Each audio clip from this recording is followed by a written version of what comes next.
At 9:14 a.m. on February 1st, 1943, First Lieutenant Kendrick Bragg hunched over the controls of his B-17 flying fortress above Tunis, eyes locked on two German fighters plunging toward his formation from 11,000 feet. He was 26 years old, 41 combat missions behind him, not a single aircraft lost. Two Messerschmitts broke from their patrol. One rolled toward the lead bomber. The other aligned directly on All-American, Bragg's aircraft. The mission had begun 3 hours earlier at Biskra Airfield in Algeria. Bragg's squadron, the 414th Bomb Squadron of the 97th Bomb Group, had been sent to strike the docks at Tunis. German supply ships were unloading fuel, ammunition, food, everything Rommel's Afrika Korps needed to survive. Destroy the docks. Sever the supply line. Starve the army. They had released their bombs 12 minutes earlier. The harbor was now a column of smoke and fire rising from the coastline. This was the part crews feared most. They called it the gauntlet, the stretch of sky after bombs away, when formations turned for home and German fighters attacked in waves. In the previous 4 months, the 97th Bomb Group had lost 19 flying fortresses, 190 men. Some bailed out over enemy territory. Some burned alive in their cockpits. Most vanished into the Mediterranean. The math was unforgiving. A bomber crew needed 25 missions to go home. The odds of reaching 25 were less than 1 in 4. Bragg watched the first Messerschmitt rake the lead plane with cannon fire. Tracer rounds slashed through the formation. Nose guns answered back. The German fighter rolled away trailing smoke. The second Messerschmitt kept coming, straight at All-American. Head-on. Closing speed, nearly 600 miles per hour. Bragg's bombardier, Ralph Burbridge, opened fire with the nose guns. 50 caliber rounds stitched up the fighter's fuselage. The German pilot did not break off. Later intelligence would identify him as Eric Poxia, 16 confirmed kills. An ace. Either Burbridge's fire killed him instantly or wounded him badly enough to steal control. The Messerschmitt never pulled away. Bragg shoved the control column forward. All-American dropped hard. The fighter's wing clipped the B-17's vertical stabilizer, then tore diagonally through the rear fuselage. Metal shrieked. The bomber lurched upward violently. The controls went loose in Bragg's hands. Behind him, through the still-open bomb bay, he saw open sky where aluminum skin should have been. The left horizontal stabilizer was gone. The fuselage was sliced nearly in half. Co-pilot Godfrey Engel grabbed his parachute. Navigator Harry Null stared at the wound in the aircraft and said one word. Bail. Bragg checked the instruments. All 4 engines were still turning. 2 on the right coughed, but held. Altitude steady at 9,000 feet. The bomber wanted to climb. He shoved the controls forward with both hands, and his knees, forcing the nose down. The formation slowed to match them. 9 other B-17s closed in, flying escort around All-American, forming a protective shell against fighters still circling above. They were 90 miles from Biskra. 90 minutes of flight time. Over enemy territory. In an aircraft that could tear itself apart at any second. Bragg keyed the intercom. Only static answered. The electrical system was damaged. He needed to know if anyone was injured. He needed to know if the tail section was even still attached. And he needed to decide, within the next 60 seconds, whether to order his crew to jump into the Tunisian desert or attempt the impossible. He unbuckled and climbed from the pilot's seat. The bomb bay doors were still open. Icy air screamed through the fuselage at altitude. Bragg looked back through the massive gash in the rear section. 16 feet of empty air separated cockpit from tail. Beyond it, impossibly, the tail gunner, Staff Sergeant Sam Sarpoulos, was still in his position. Alive. Moving. Cut off from the rest of the aircraft by nothing but open sky. Flight engineer Joe James appeared beside Bragg in the cockpit, his face tight with urgency. The report came fast and blunt. Both right-side engines were bleeding oil. The left outboard was running dangerously hot. The electrical system was gone. Oxygen was dead. Radio, completely silent. And the tail was barely attached, hanging by the right-side frame and whatever structural members hadn't yet torn loose, swinging slightly in the slipstream. Bragg looked back again. Tail gunner Sam Sarpoulos was still there. Alive. Moving. Trapped in his position behind a 16-foot gap of empty air where the fuselage floor had once been. Sarpalalis raised a thumb through the plexiglass. 150 pounds of man, unknowingly acting as ballast, his weight helping keep the tail section from tearing free. Radio operator Paul Galloway crawled forward, gripping twisted metal. The intercom was dead, but there was one thing still working. The Norden bomb site. The Norden system had its own electrical lines, its own servos tied to the rudder and elevator. Built to hold a bomber steady during a bomb run, not to fly a shattered aircraft home. But it was still alive.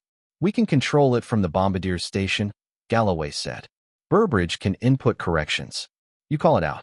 He translates it into autopilot commands. It was the only option. Bragg climbed back into the pilot's seat. The Fortress was holding altitude, but drifting right. Every control input felt delayed, heavy, as if he were pushing against concrete. The missing stabilizer was dragging the aircraft sideways through the air. He looked at co-pilot Godfrey Engel. We try for Biskra. Engel stared at him, measuring the odds. Formation will stay with us until we're clear of fighters. After that, we're alone. Bragg nodded. Dump weight. Everything not bolted down.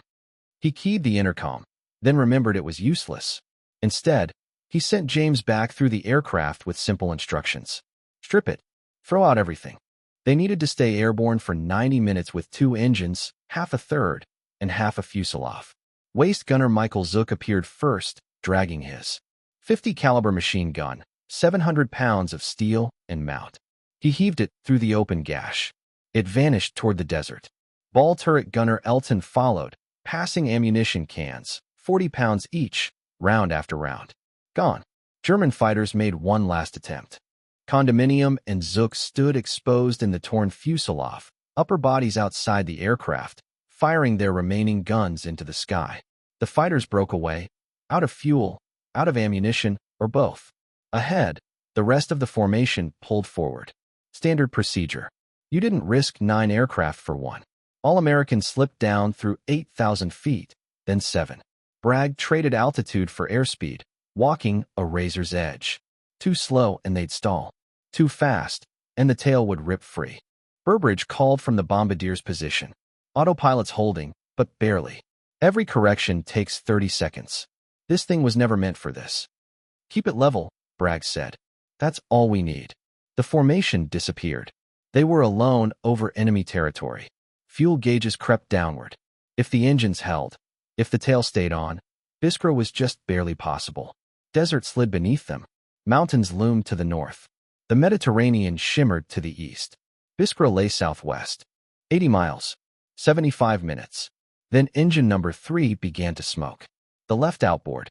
First white, then gray, then thick black. Cylinder head temperature surged into the red. Oil pressure fell. Bragg watched it die in slow motion. If he shut it down, they wouldn't hold altitude. They'd descend into the Tunisian desert, 30 miles behind German lines. And if they crash-landed, the tail would collapse and crush Sarpalalis instantly. The engine seized at 7,200 feet. The propeller windmilled for 3 seconds, then locked solid. The sudden drag yanked All-American into a left bank. Bragg jammed right rudder. Nothing. The control cables were gone. He pushed the right throttles forward instead. Power surged unevenly. The bomber leveled, barely. Now they were flying on asymmetrical thrust. 2 engines on the right hauling the aircraft forward, one struggling remnant on the left. The Fortress wanted to spiral. Bragg fought it with throttle alone, knees locked against the column, hands cramping around the yoke. Sweat soaked his gloves. Engel watched the altimeter. Losing 100 feet a minute. Distance? 68 miles, Bragg said. 62 minutes. He did the math instantly. They'd lose over 6,000 feet. They were at 7,000 now. They'd hit the ground 20 miles short of the runway.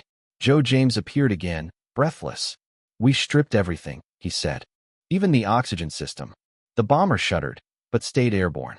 For now. We're lighter, James said, voice tight. About 800 pounds. Not enough. Bragg didn't look away from the instruments. The bomber was still bleeding altitude, slow and relentless. We need lift, he said. Or power. James shook his head. That engine is finished. If we try to restart it, it could throw the prop or ignite the wing. Either way, we don't survive. Bragg's eyes moved to the fuel gauges. They were already down by a third. Fuel was weight. Weight was gravity. Gravity was death. Every gallon burned made the aircraft easier to keep in the air, but only if they stayed airborne long enough to burn it. How much fuel in the bomb bay tanks? Bragg asked. James hesitated. Roughly 200 gallons. Bragg didn't hesitate at all. Dump it. James stared at him. That fuel is what gets us to Biskra. We won't reach Biskra if we're on the ground in 40 minutes, Bragg replied. Dump the Tokyo tanks. All of them. Now. James turned and crawled back through the shattered fuselage. 2 minutes later, fuel streamed out of the open bomb bay, atomizing into mist behind the bomber. 200 gallons. 6 pounds per gallon. 1,200 pounds gone in half a minute. The altimeter slowed, then stopped, then climbed. 7,100 feet. 7,200. 7,300. Bragg felt it instantly. The aircraft responding, lighter on the controls, wings biting air again. The descent ended at 7,500 feet. Not safe, but survivable. For now. In the nose, the autopilot servos whined under strain. Burbridge fought the controls, compensating as the center of gravity shifted violently. These motors aren't built for this, he called back. They're overheating. How long? Bragg asked. Burbridge exhaled. Maybe 30 minutes. Maybe 5. Bragg checked the clock. 55 miles to Biskra. 50 minutes at their current speed. Below them, the desert stretched endlessly. No roads, no villages, nothing but rock and sand. If the autopilot failed, they would lose everything in seconds. And Sarpalalis, isolated in the tail, would never have a chance. Bragg glanced at his watch. 9:58 a.m. They had already kept the wreck flying for 44 minutes. Every vibration sounded like a warning. Every gust felt like a hand tearing at the fuselage. Ahead, far in the distance, Bragg could just make out the rest of the formation, probably already descending toward Biskra, crews climbing out, safe. All-American was still 30 miles out, still over hostile ground, still held together by steel, physics, and luck. Then the tail moved. Not swaying, not bouncing, separating. The rupture in the fuselage widened visibly.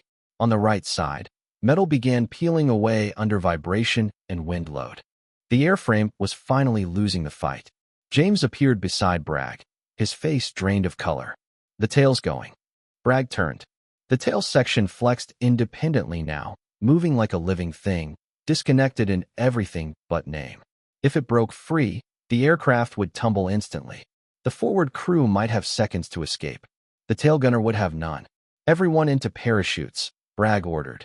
Prepare to jump on my command. Angel looked at him. What about Sarpalalis? Bragg didn't answer. There was no answer. The tail gunner was trapped, 16 feet away, separated by empty air and tearing metal. No bridge. No floor. No margin. Angel grabbed a portable oxygen bottle and crawled toward the rupture. The main oxygen system was dead, but this might give Sarpalalis minutes if they could reach him. Angel reached the edge and stopped. 16 feet of nothing.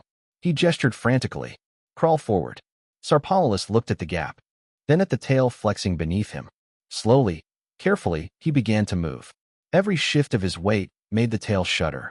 If it broke loose now, he would fall with it. 6 feet. 8. 10.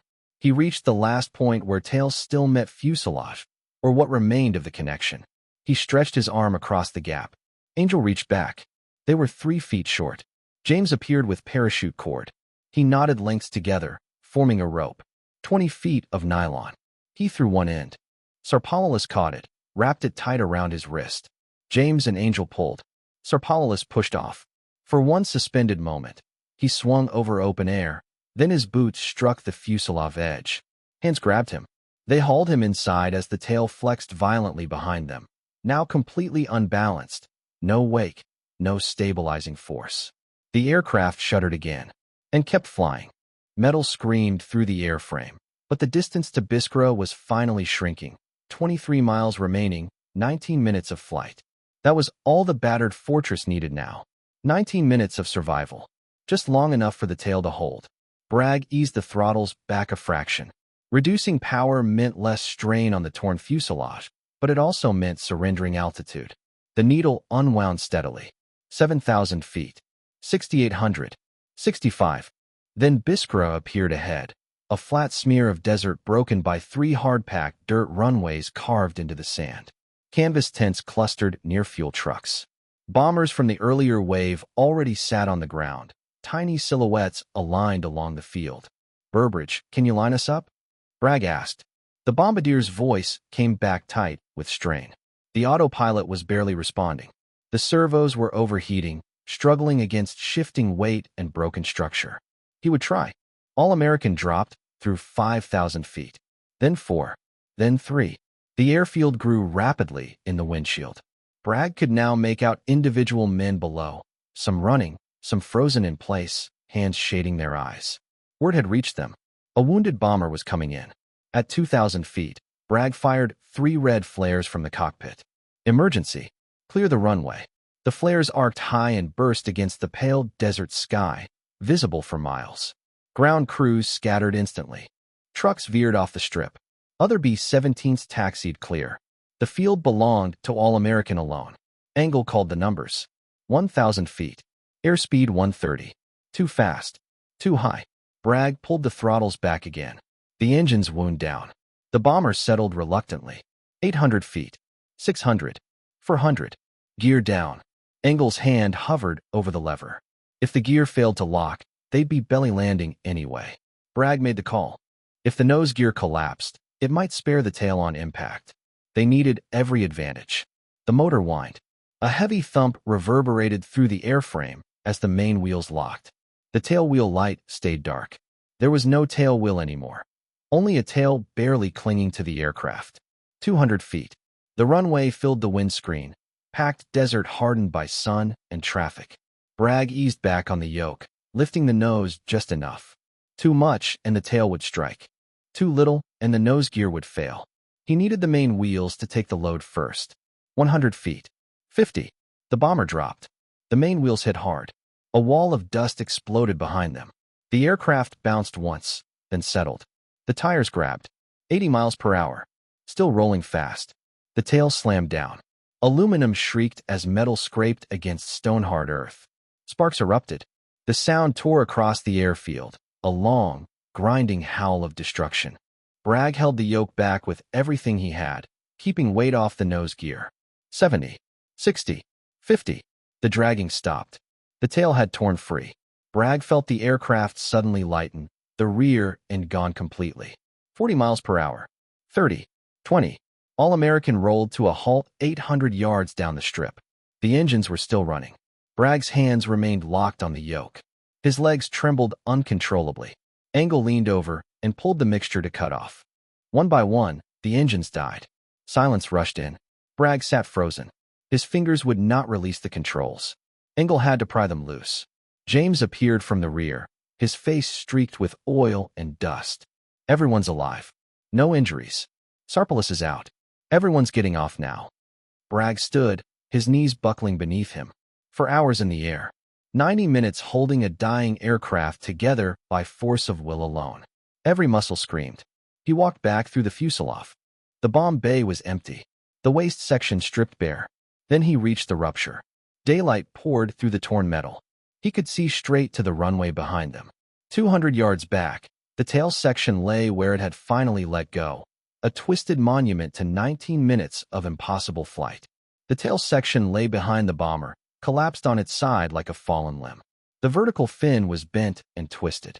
The horizontal stabilizer was gone entirely, torn away at the root, yet still recognizable as something that had been part of a flying aircraft only minutes earlier. Bragg climbed down through the torn opening in the fuselage.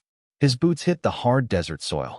Ground crew were already sprinting toward the aircraft. An ambulance skidded to a stop nearby, medics jumping out with stretchers in their hands, braced for casualties that never came. Burbridge waved them off immediately. "We're good," he said. "Nobody's hurt." The medics stared at the crew. Then they looked back at the bomber. Then at the crew again.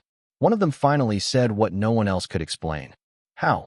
Bragg walked around the aircraft, seeing All-American from the outside for the first time since landing. 10 minutes later, another B-17 crewman, Lieutenant Charles Cutforth, raised a camera and captured the photograph that would circulate through every U.S. airbase in North Africa. But even without the image, The damage told its own story. The left horizontal stabilizer was completely missing, ripped away down to bare structure. The vertical stabilizer was scarred and bent. The rudder hung at an unnatural angle, barely attached. A diagonal wound split the fuselage from the top turret back to where the tail should have been. You could see daylight straight through the aircraft, 16 feet of open air where aluminum and steel once held everything together. 2 engines on the right wing were destroyed, oil streaking back across the metal. The left outboard engine was seized solid. Only one of the 4 engines remained fully functional. The electrical system was dead. The oxygen lines were shredded. The radio lay in pieces. Control cables dangled uselessly where the tail section had torn away. Navigator Harry Null stood beside Bragg, pulled out a small camera, and began taking photos from every angle. "No one's going to believe this," he said. The ground crew chief, Hank Highland, approached slowly. He had maintained All-American since the bomber arrived in North Africa 3 months earlier. He ran his hands over the torn skin, peered into the gash, traced the damage in silence. Then he walked over to the tail section lying on the runway. He turned back to Bragg. "Lieutenant, how did you fly this?" Bragg answered evenly. "The Norden autopilot. We couldn't use the control surfaces, so we flew using the bomb sight servos. About 90 minutes. 87, really. We dumped fuel to gain altitude. Threw out guns and ammunition to lose weight. Flew on asymmetric power after number 3 seized." Highland looked at the crew, 10 men standing upright, moving under their own power, not a scratch among them. Then he looked back at the wrecked bomber. "This airplane should never have made it back," he said. "The tail should have torn off over Tunisia. You should all be dead or prisoners." Bragg didn't argue. Highland was right. By every engineering calculation, by every aerodynamic principle, by every law of physics, All-American should have disintegrated over enemy territory. That it didn't wasn't just training, or skill, or even luck. It was something deeper, something in the design of the B-17 Flying Fortress. An understanding that difference would save thousands of lives before the war was over. When Boeing engineers designed the B-17 in 1935, they made one decision other manufacturers hadn't. They built the fuselage around a semi-monocoque structure. Heavy longitudinal stringers reinforced by deep circular frames spaced every 20 inches.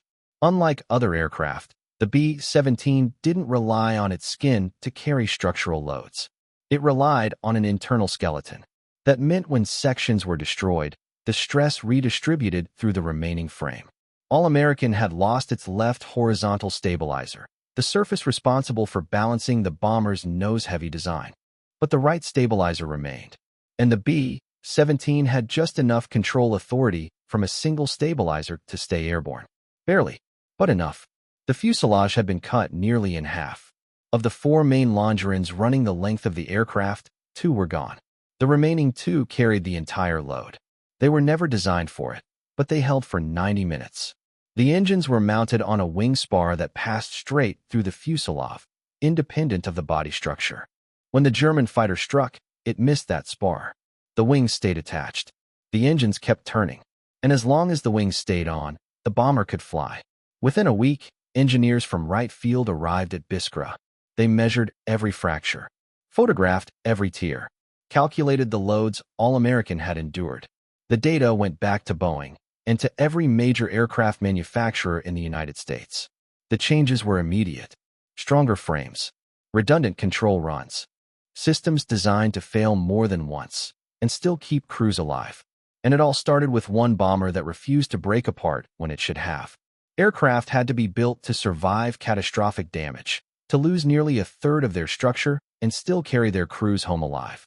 And somehow, All-American had already proven it could do exactly that. But the bomber's story did not end on the runway at Biskra. Maintenance crews worked on her for 6 relentless weeks.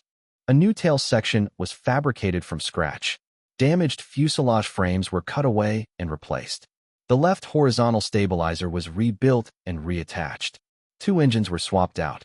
Miles of wiring were rerouted and restored. By mid-March 1943, against all expectations, All-American was declared airworthy once again. Instead of being scrapped, the bomber was reassigned to the 352nd Bomb Squadron of the 301st Bomb Group. She flew again, over Sicily, over Italy, across the Mediterranean. The aircraft that should have been written off as wreckage returned to combat. Crews who later flew All-Americans said she felt different. The spliced fuselage vibrated in flight. The rebuilt tail created constant drag. She was slower than other B-17s, less responsive, harder to handle. But she flew, and she brought her crews back. By March 1945, All-American had completed 118 combat missions, more than 4 times the number required to finish a tour. She had survived fighters, flak, storms, mechanical failures, and a mid-air collision that should have killed everyone aboard. On March 6, 1945, at Lucera Airfield in Italy, maintenance officers finally grounded her for good. Not because of the collision damage repaired 2 years earlier, but because the airframe itself was exhausted. The structure was worn thin. The engines were tired. Systems failed faster than they could be repaired. The bomber was dismantled for salvage. Engines were removed and installed on other aircraft. Instruments were reused. The fuselage was cut apart for scrap aluminum. By March 10th, All-American no longer existed as a complete airplane. But her story did not disappear. Lieutenant Kendrick Bragg flew 23 more combat missions after February 1, 1943. He completed his tour in June and returned to the United States. He never sought attention. He gave no interviews. He wrote no memoir. He died in 1994 at the age of 77. The rest of the crew scattered across the war. Some survived. Some did not. Tail gunner Sam Sarpolalis made it home to Pennsylvania. He rarely spoke about the day he rode inside a tail section hanging by shattered metal over the Tunisian desert. But the photograph remained. The image of All-American flying with her fuselage torn open became one of the most famous photographs of the Second World War, not because it showed destruction, but because it showed survival. The B-17 earned a reputation no other bomber could match. Crews called it the Flying Fortress not for its guns, but for its ability to bring men home. The numbers tell the story. Of the 12,731 B-17s built during the war, 4,735 were lost, a loss rate of 37%. High, but lower than its contemporaries. The B-24 Liberator lost 45%. The Lancaster lost 51%. When survival was measured by crews rather than aircraft, the difference grew even clearer. B-17 ditching survival rates reached 78%. When a Fortress went down at sea, 3 out of 4 crewmen lived. The B-24's survival rate was only 32%. The reason was structural. The B-24's fuselage relied on its skin. When it struck water, it shattered. The B-17's internal frame held together long enough for men to escape. Over Germany and occupied Europe, Fortresses returned with damage that would have destroyed any other bomber. One came back to England with its entire nose blown away, the bombardier and navigator dead, the pilots still flying. Another survived collisions that should have ended it instantly. All-American was not an anomaly. She was proof. One of the most astonishing survivals occurred over Cologne, when a German fighter collided head-on with a flying Fortress. The enemy aircraft's propeller carved straight through the cockpit. The co-pilot was killed instantly. The pilot remained conscious, kept control, and brought the bomber down safely, with his dead co-pilot still strapped into the seat beside him. Another Fortress, Rikki Tikki Tavi, suffered catastrophic damage over France when flak tore the tail section completely free. Tail gunner Craig Bowman was trapped inside the severed section as it separated and fell away. Against all expectation, Bowman survived the fall. At the same time, the pilot, now flying an aircraft with no tail at all, managed to land the bomber safely. Both the airplane and the gunner returned alive. These were not flukes. They were not miracles. They were the direct result of deliberate engineering decisions made years earlier, when Boeing began designing the aircraft. Redundant systems, deep structural frames, independent load paths. The Flying Fortress was built to absorb damage rather than collapse under it. By the middle of the war, Allied designers had taken notice. British Lancasters gained redundant control runs. The B-24 Liberator received structural reinforcements. New aircraft like the B-29 Superfortress were designed from the outset with survivability as a core requirement.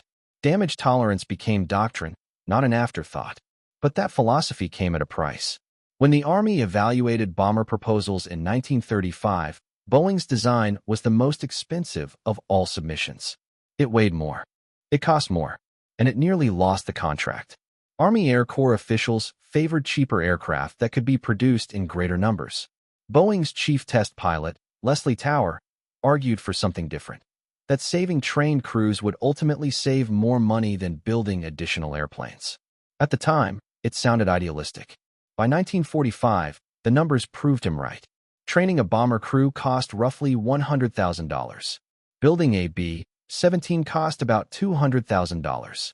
If a single aircraft brought its crew home even once after catastrophic damage, it justified its expense. The Flying Fortress did that again and again. During the Schweinfurt, Regensburg raid in August 1943, the 8th Air Force sent 291 B-17s deep into Germany. 60 were shot down. 77 more were damaged beyond repair. But 154 bombers made it back to England. Hundreds of men walked away alive. Many flew again. Their experience shaped future missions. The aircraft that saved them proved the design philosophy worked. All-American became the symbol of that truth. The photograph captured destruction, but what it really showed was endurance. Every frame, every rivet, every structural choice had a purpose. That purpose was not firepower. It was survival. After February 1943, the 414th Bomb Squadron adopted a new emblem, a cartoon dog perched triumphantly atop a shattered tail section. Their unofficial motto became, "Coming in on a wing and a prayer."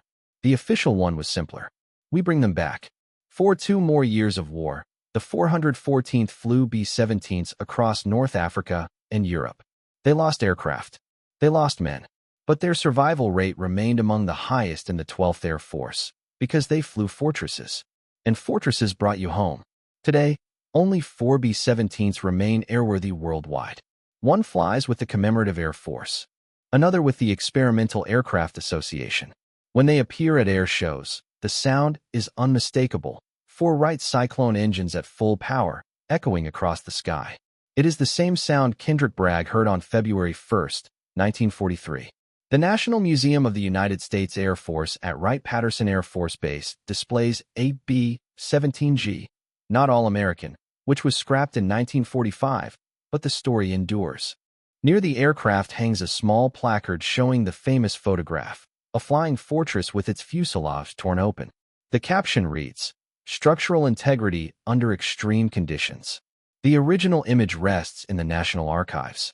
Photograph number 342, FH 3A 20571, taken by Lieutenant Charles Cutforth on February 1, 1943, 3 minutes after All-American touchdown. It remains the single most powerful image ever captured of what the Flying Fortress was built to do. From 1942 to 1945, B-17 Flying Fortresses flew roughly 291,000 combat missions over Europe, nearly 300,000 sorties through flak, fighters, weather, and mechanical failure. Again and again, they returned crews that other bombers would have lost. Historians can't calculate the exact number, but Air Force analysts estimate that the B-17's structural resilience preserved between 15 and 20,000 American lives during World War II. Men who should have died in midair. Men who walked away from wrecked aircraft and climbed into another 1 day later. Men like Kendrick Bragg and the crew of All-American.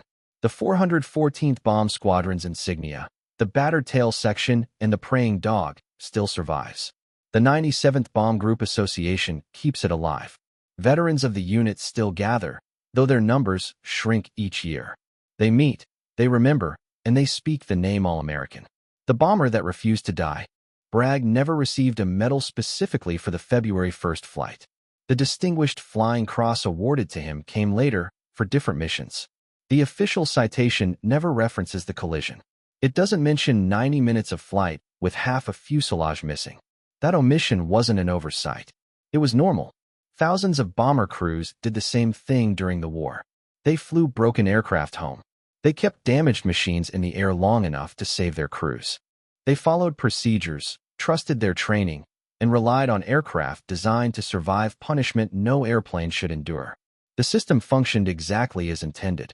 February 1, 1943 was extraordinary, but it wasn't unique. What made All-American different was the photograph.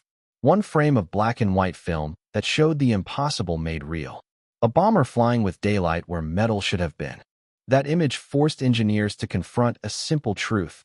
Survivability wasn't theoretical. It was measurable. That photograph altered how aircraft were designed forever. Every combat airplane built after 1945 incorporated the lesson it taught. Redundancy mattered. Structural margins mattered. Designing for damage mattered. All-American proved why. After the war, the 10 men who brought her home went their separate ways. They returned to ordinary lives. Families. Jobs. Quiet years. Most never spoke about what they'd done.